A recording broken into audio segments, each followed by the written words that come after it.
Hey guys, I'm Chris. That's my s2000 that I drift. If you're going through electric power steering racks like me, or EPS modules like me, this is the video for you. There's one right up on the forums, and it's half-assed about an FD rack and an S2000, but I've never seen anyone do this. So what you see here is this is my electric rack for my SDK.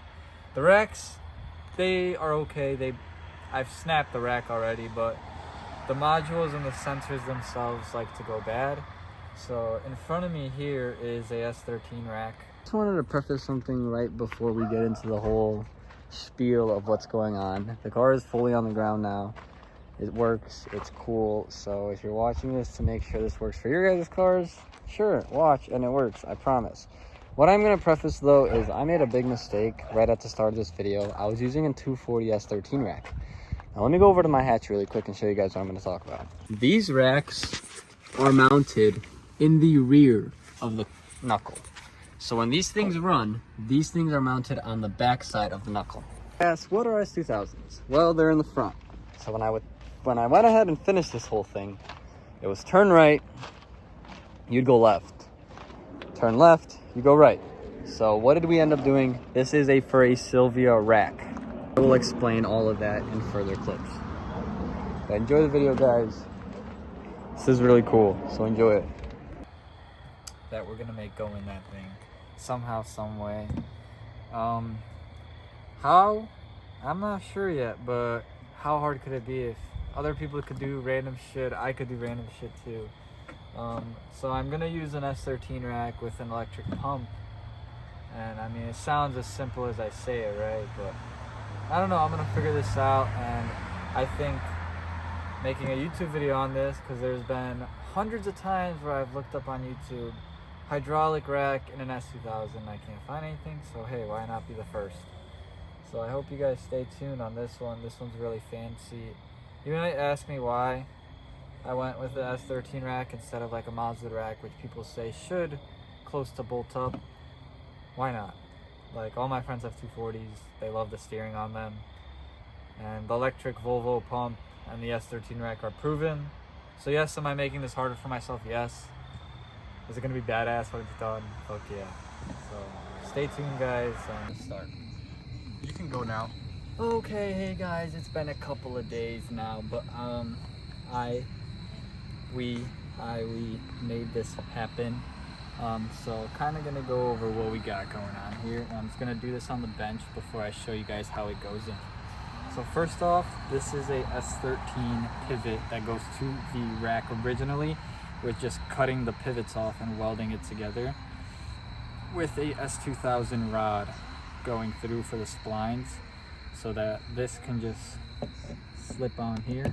So you guys kind of can do whatever you want if you guys decide to do this. Yeah, it's being a pain in the ass. It was being like this. It's like you have to put it on a specific way. This just kind of goes on there. Still don't have my tie rod situation figured out, and I still haven't ordered the GK Tech lines, but I will. I just want to make sure I could order the tie rods and stuff at the same time. Then we got this Volvo pump off eBay. I used the OEM bracket and we put 2-inch stands up. It's already both wired in, so if you guys want to take a stroll back here, kind of show you guys what I did. So for the power and ground cable, it is literally just power and ground, power to the battery, ground to the chassis. And then this connector, the light blue and this one right here, the light blue and light gray cable, these will come twisted. You can see that. The light blue and grayish whitish, it kind of just comes separate. These come twisted. That is literally hooked up to where my old EPS fuse is under the dash, with just one of those like snip in fuses, and it like adds a wire on it. And that's it. Literally that's it. It's a power ground, power to the battery, ground on the chassis, and then one cable so you can get power through ignition. So it's as simple as that. All right, so yeah, that's that. We have this mounted. I'll show you guys how it goes in. We got fresh hardware. Literally just got fresh hardware just for the YouTube video. Okay. They're this much shorter than the OEM bolts, which isn't really much, but these will bottom out before it hits the plate. And now forwarding to the plate. So we got brand new hardware for these. These are bent by us. This one goes on this side. This one has a little weird indent because of the weird indent on the rack itself. I'll show you guys in a minute here. I'll do it on the bench. Explain the plate. Explain this plate here. So this plate, how thick is this plate? This plate is 3/8, and then it's pretty thick. It's the OEM S13 brackets. I have two OEM S13 brackets from this side, so the ones that are just loops. This one does work on that because the placement of the rack itself on how you're placing, which I'll show you guys in a second. And then I just have these reinforcements just so we don't have movement. But it's a 3/8 bracket with 3/8 little plates on the side of the OEM S13 brackets, which these already come with a welded nut on them, so it's very simple. And then yeah, I mean, it's that simple. This bracket came with it off eBay. I just got some fresh hardware for it. You can literally use anything you want from any parts store. I literally just went to the parts store and picked that up. All right, so explain this. What is this? Why do we already have this? This is the OE bracket that I just explained that I got. Yeah. With the Volvo pump, and it comes like with this big contraption around it, and we just cut it and just use to put 2 1/4 up just so this is in the air, and that's it really. It's very simple. This swap is so much more simpler than anyone has ever explained a hydraulic swap to me. We just kind of figured this out ourselves. Let me show you guys how this goes on. So the rack itself, literally, yeah, so these are M12 1.25 pitch. They're the same exact thread as OEM. I just got fresh hardware, so no one flames me on YouTube. I would reuse fresh OE hardware, and I would put washers on those bolts just to make it work. So if you want to do that, go for it. All right. So the rack sits in here like this. This bolt, little washer. This bushing here, literally, we put it anywhere we want it on this plate. I just put it 3 inches away from this one, 3 inches away from this bracket here, so I still have room to bolt that in. But yeah, it's so simple. It's so simple. Like this, and they don't look like they fit. Okay, they don't look like they fit at all, actually. Hold on. So yeah, they don't look like they fit, but they're just meant to like be a little higher. As you can see right here, they're a little higher, so when I clamp it down, it does what it needs to do, you know? Yes. So let's put this in the car. I'll explain how it goes in the vehicle, and I promise you this is a lot easier to put in and take out than that OEM S2000 rack. It's ridiculous. So now we're gonna put the plate in. The further spacing is on the passenger side, the closer spacing on the driver's side. Yes, so now this guy goes in here.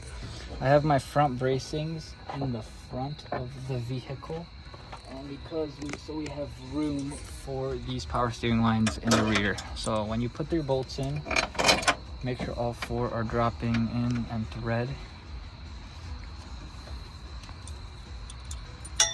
Make sure everything is going in correct.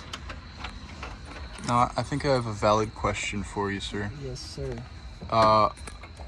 Since you have this, the original one Was a big problem. big thing. So, what if you don't have inner core piping on, or if you take it off, you can probably slide it in from under. Yes. If you don't have this nice, sexy mod that a sexy man has made, and yeah. There she goes. So you want to get all your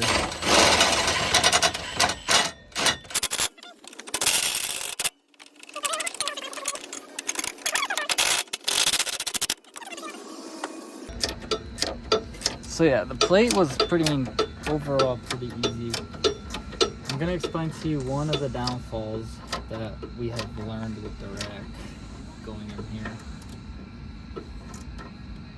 It's only one. There's only one thing that hasn't worked out for me so far, and it's nothing serious really. It's just more of like, darn it, why?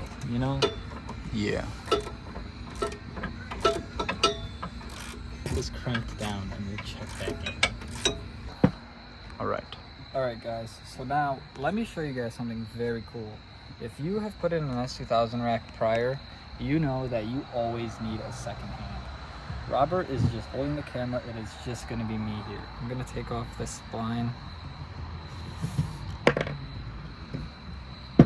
Robert is just holding the camera and it's just me here. Let me show you guys. Robert will show you guys in the engine bay.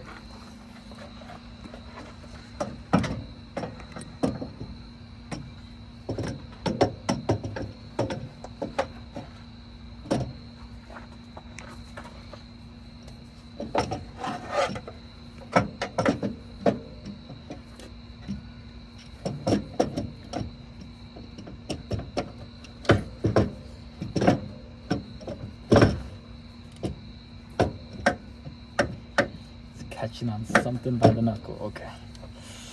So yeah, it's a lot easier to go in with a darn S13 rack over an S2K rack, and it blows my fucking mind. What you're gonna want to do first, take this guy. This is the OEM S2000 one. This is your S13 one. Let's get this guy on. Look at my mess in my engine bay. I promise it's just a race car. That went on right on. Right on. It's kind of hard to see right now, but once you're out of there. Yes, I will show you everything after. So now we have the S2000 joint from the S13 pivot that we welded on there into the S2000 steering column. The U-joint that is not welded. That's why one is welded. Yes. So now you see that it slips onto the S2000 steering column into this thingy we made here and onto the S13 rack. And it's that simple. And it's that fucking simple. And I just gotta bolt everything down and it's mounted. It's ridiculous. Literally crazy. Alright, so now that the steering column's bolted in, which we'll explain in a second, I'll go in there and Robert will show you guys when I steer the steering wheel, and I'll explain why I had to weld that thing. Right now we're gonna get these welded on here, so I just have the 2 washers on here, the bolt. It's so simple. I will put this bolt into this one first, into the front one. Put that one there first. Then I will take my next bolt, and I will also thread that in while the other side is still not bolted down. Like you guys see here, just thread it on there. Same thing with this one. This one will have the hump in the front, so we'll have that bolt go down there first. And then as soon as you start seeing it lift a little, you are gonna go in there. Obviously my engine bay is very tight, probably not like yours. And you're gonna crank down that back bolt by hand. And it's that simple. You just crank it down with an impact after that, and it just goes down and it holds it very well. So we're gonna just go ahead and do that really quick. We're gonna crank these down and I'm gonna explain the steering column to you guys. Alright guys, so now I'm gonna show you guys me cranking the steering wheel. We have it fully mounted down. He's gonna show you it, that it doesn't move, and he's also gonna show you the steering column. So one thing is, why didn't you just use 2 pivots from the S13? Because they would bind in steering. So now this is what we came up with, and I'm gonna show you guys me just turning the wheel and show you how it's actually gonna work. So, are you ready now? Go right ahead. All right. I'll move the light over.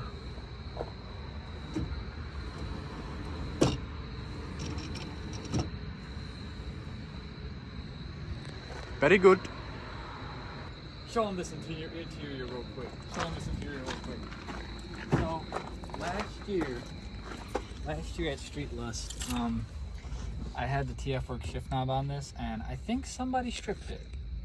No one wants to fucking own up to it. So what me and Robert went ahead and did is we re-drilled, we cut it down so it's the same height, and we re-tapped the shifter. Robert did this all. So all right, man. We did that, and now I have a Garage Thrash Racing shift knob on there. It looks sick. I also am getting in my green Thrash harnesses as we speak. Just didn't get to finish it.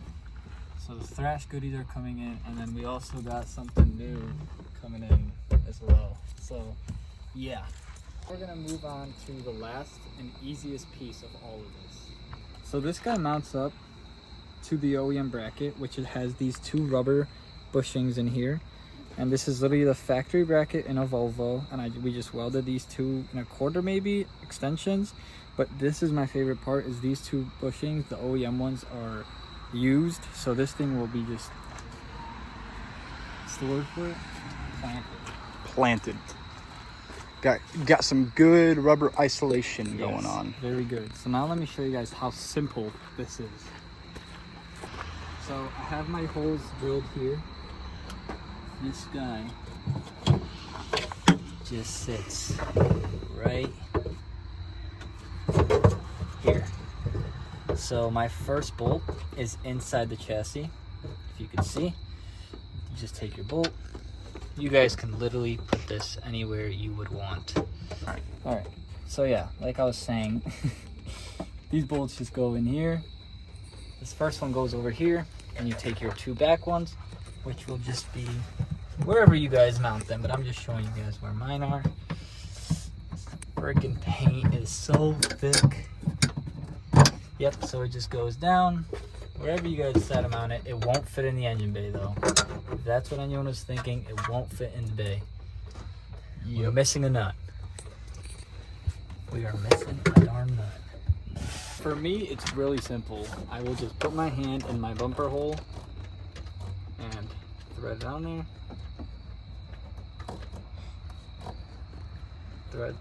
Thread. Make it easy for yourself in case you need to take this off for your taillight or something. You smack the wall at US Air. You need to get to your taillight and bang it out or something. Make this easy to take off. Mine is literally 3 bolts. So simple. Pretty tight clearance on this too. It's nice. It's very nice. I promise it closes. So yeah, you pretty much just bolt it down from there, which I'm gonna do really quick for you guys. So yeah, we just cranked it down. That is literally just the movement of bushings. That is it. And I think we didn't get. What do you mean? Too tight. It's perfect. Yes, it's good. That is good. So yeah, it sits here. These guys literally just go up to here. I'm not gonna clip mine So in that's yet. power and ground And to then- chassis. And then this is just power from ignition. Yes, ignition. And then I will be back on Saturday finishing this off with the rack. The rack itself, like power steering. There's a lot to figure out with the tie rods. So let's go explain that, because we forgot about that. Remember when I said there's one problem with this swap? That it's not really a problem, but it's a little annoying because you can't just buy off the shelf product. Is this rack had to be moved over a whole inch, which means it is not centered in the middle of the subframe. What does that mean? The tie rods. That's one big issue with this. The tie rods on one side will be an inch shorter, and on one side they will be an inch longer. And they're need to be custom made. So that's one thing about this swap that if you plan on doing it, you have to prepare to contact GK Tech for some custom tie rods, but we don't even know if they do that yet. we don't know if they do that. We think they do that, but the main thing you should know. So this had to be shifted 1 inch that way. So that side's going to be cut 1 inch shorter than whatever you have the length on this side is. yeah, so I flipped it on accident. But Yes. yeah, 1 inch shorter, 1 inch longer is the one thing you're going to be messing with. But yeah, I will be back with you guys on Saturday when we're going to be mounting the pump to the rack with no power steering lines on the rack yet, because I still have to order those. Fun. All right, guys. So we're back. This is winner circle. Camera's flipped, but we acquired the goods. We have bought everything that I need, and I will go over everything that you guys are gonna need with this. If you guys have like a local store like this with like AN fittings and stuff, you guys are gonna be able to do this by just walking in there. I'll put all the part numbers in and everything, and yeah, so it's fairly simple. AN lines, everyone knows how to make those things, so we'll go over it as soon as I get back to the house.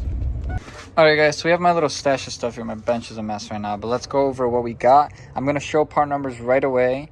So this clip might be a little long, but I'm gonna show part numbers right away so you guys know. So this is black nylon PTF E-liner for the pressure hose. It's a vibrant hose. That is part number right there. And then for this, we have the specific fittings for the PTF E-line, and I will explain what these are, but these are specific for these high pressure hoses. We have a straight and a 90. So that is the setup for the feed, the high pressure hose, okay? Then we got this 90, which is for this black nylon, just regular hose, no PTFE fancy stuff. It's a 6AN 10 foot, that is part number obviously. And then we just have a normal 90 6AN, that's part number. And then over here, we just have an extra like 90, which has part number, and then an extra 45 just in case I need it. That's part number. This is the fitting to the Volvo pump itself. There's your part number, and this has the little grommet on it and stuff. And then we have this fancy little hose clamp for a 6AN, makes it just look all nice. So what I kind of want to do first is figure out, obviously my ports are back here, and I want to figure out where I'm going to be drilling and where I'm going to be running the line. So I'm going to do that first, and then I'll check back in with you guys. So I'm making the lines really quick so I could show you guys, but this is the fitting that goes right into, going right into this guy. So you just thread it in there, make sure your grommet is still on there. Thread it in there, tighten it down, and you'll be good to go. All right, so I'm getting my lines ran. I want to explain stuff to you, not show you guys so much of my hassle. I would recommend getting 12-foot lines if you guys end up doing this. I know this is me saying it if you guys want to do this. My setup here is it's just the AN hose slipping on here, which is kind of a pain, and then I have this 90 instead of the straight running into my tank over here. Alrighty, so I did have to run back to Winter Circle and get 2 of these 90s, but as you see, it is kind of a mess over there. I could definitely do better if I got longer line, but now I'm going to show you how I'm going to tie it up under the car. All right, so for my lines, I have a clamp, double clamp here. I have one of these things here, just zip tied to the chassis, and more clamps back there, and it's very, very secure. So obviously, everything is do it however you would like. Everything is their own way, and everyone's going to do it a different way. They're going to clamp it up different. They're going to mount it by the rack different. Obviously, my little situation is I did not know that I need longer than 10 feet. 12 feet would be perfect because you really just need like 10 and a half, but hey, it'll work. It'll do the thing. So the car's on the ground now. A couple clips later, I had to wait for some stuff. Silvia rack flipped upside down, and it will turn right and left like normal steering. So as you can see, I have an S13 Silvia rack, all those mounting stuff, everything still works. That little pivot thing works as well. Volvo pump as well. When we come in here, finally put these harnesses in, very cool. When we come in here, it's very, very noisy, but turn the key, it's doing the thing. Steering, literally by hand, it is amazing. It's so cool. You may be asking, what are we using for steering here? Like what tie rods, blah, blah, blah. These are S14 or whatever GK Tech sells, extended, the long tie rods. And these Heim joints are left-hand thread. So for the angle kits on S2000s, originally they come right-hand thread, and you can't reuse those. So I got the exact same Heim joint in a left-hand thread.